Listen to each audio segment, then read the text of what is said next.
అదే RTV app వార్తల్ని క్షణాల్లో చదివే అవకాశం ఉంటుంది. ఒక న్యూస్ పేపర్, ఒక టెలివిజన్ ఛానల్ మీ చేతుల్లో ఎప్పుడూ ఉంటాయి.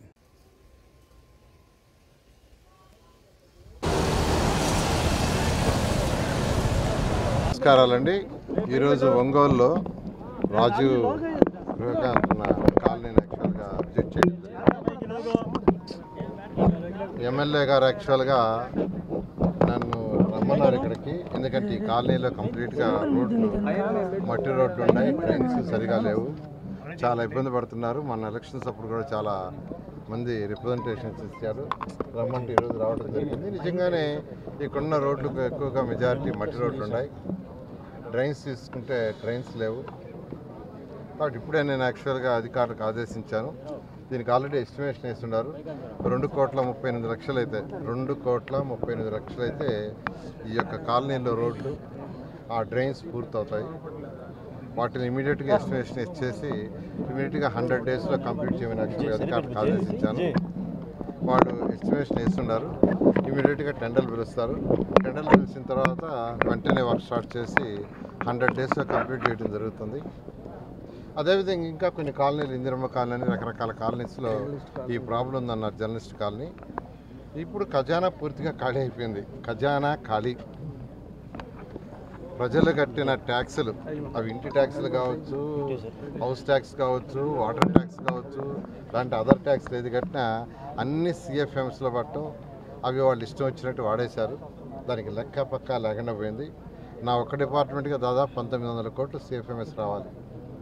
అదేవిధంగా 15th ఫైనాన్స్ డబ్బులు 450 కోట్లు రావాలి. 454 కోట్లు 15th ఫైనాన్స్ సెంట్రల్ గవర్నమెంట్ ఇచ్చినవి కూడా వాళ్ళు వాడేది. ఇప్పుడు లాస్ట్ ఇయర్ మార్చి నుంచి సెప్టెంబర్ దాకా వాటి ఖర్చు పెడితే సెప్టెంబర్ నుంచి ఈ మార్చికి ఒక 454 కోట్లు వచ్చేది.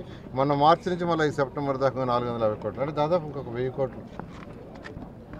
ఇలా గత ప్రభుత్వం, వైఎస్ఆర్సీపీ ప్రభుత్వం మొత్తం అసలు జిగ్జాగ్ చేసింది. There is no financial discipline.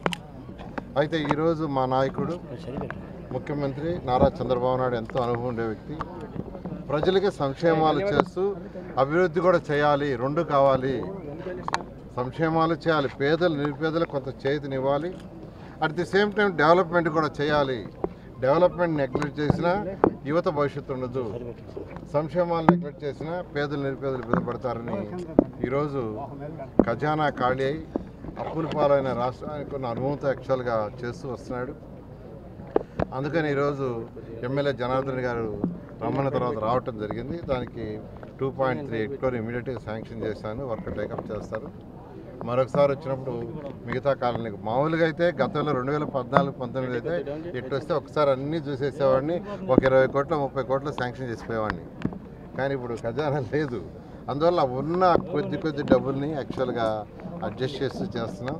త్వరలోనే, వీలైన త్వరలోనంటే దాదాపు ఒక 1 year 2 years, త్వరలో అంటే 1 year 2 yearsలో సిస్టమ్ అంతా స్టీమ్లైజ్ అవుతుంది.